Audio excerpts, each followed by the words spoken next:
একটা আভ্যন্তরীণ কোনো একটা অস্থিতিশীল পরিবেশ সামগ্রিকভাবে তৈরি হয়, সেই কারণেই তারা এটা এখানে নিয়ে এসছে। এটা কোনো স্বাভাবিক ঘটনা না, এটা একটা ষড়যন্ত্র।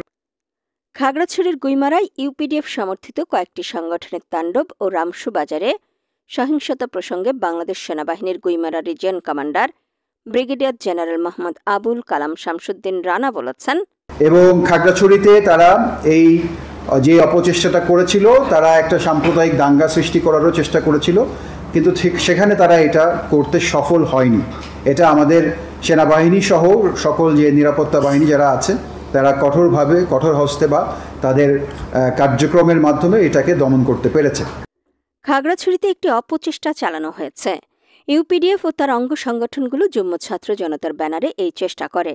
তারা একটি সাম্প্রদায়িক দাঙ্গা সৃষ্টি করার চেষ্টা করেছিল। তারা এটা করতে সফল হয়নি। সেনাবাহিনী সহ নিরাপত্তা বাহিনী যারা আছেন তারা তাদের কার্যক্রম কঠোর হস্তে দমন করতে পেরেছেন।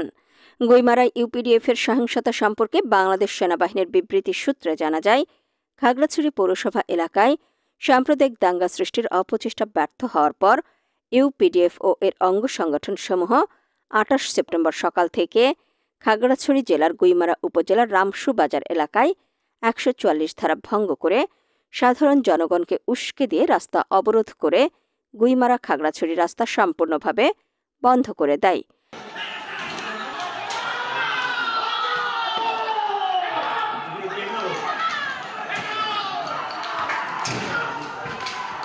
২৮ সেপ্টেম্বর সকাল 10:30টায় ইউপিডিএফ কর্মী এবং সন্ত্রাসীরা এলাকার বাঙালি জনগোষ্ঠীর সাথে ধাওয়া পাল্টা ধাওয়ায় লিপ্ত হয়। এমতাবস্থায় সেনাবাহিনী পরিস্থিতি নিয়ন্ত্রণ করতে গেলে তারা দেশীয় অস্ত্রশস্ত্র, ইটপাটকেল, গুলতি ও লাঠি সোটা নিয়ে সংঘবদ্ধভাবে সেনাবাহিনীর ওপর হামলা চালায়। এতে সেনাবাহিনীর ৩ জন অফিসার সহ ১০ জন সদস্য আহত হন। একই সময় তারা রামগড় এলাকায় বিজিবির গাড়ি ভাঙচুর করে এবং বিজিবি সদস্যদের আহত করে। সংঘর্ষ চলাকালীন আনুমানিক 11:30টার দিকে রামসু বাজারের পশ্চিম দিকে অবস্থিত উঁচু পাহাড় থেকে ইউপিডিএফ মূল সশস্ত্র দলের সদস্যরা ৪-৫ বার অটোমেটিক অস্ত্র দিয়ে সংঘর্ষে লিপ্ত পাহাড়ি, বাঙালি এবং পরিস্থিতি নিয়ন্ত্রণে ব্যস্ত সেনা সদস্যদের লক্ষ্য করে আনুমানিক ১০০ থেকে ১৫০ রাউন্ড গুলিবর্ষণ করে। এতে ঘটনাস্থলে সংঘর্ষে লিপ্ত এলাকাবাসীর মধ্যে অনেকেই গুলিবিদ্ধ হয়। এমতাবস্থায় পরিস্থিতি নিয়ন্ত্রণে আনতে সেনাবাহিনীর টহল দল দ্রুত সশস্ত্র সন্ত্রাসীদের ধাওয়া করার লক্ষ্যে উক্ত এলাকায় যায়। সেনাবাহিনীর তৎপরতায় সশস্ত্র দলটি দ্রুত এলাকা ত্যাগ করে। সমসাময়িক সময়ে রামসু বাজার এবং ঘরবাড়িতে ইউপিডিএফ মূলের বহিরাগত দুষ্কৃতিকারীরা অগ্নিসংযোগ করে এবং বাঙালিদের সাথে ধাওয়া পাল্টা ধাওয়ায় লিপ্ত হয়।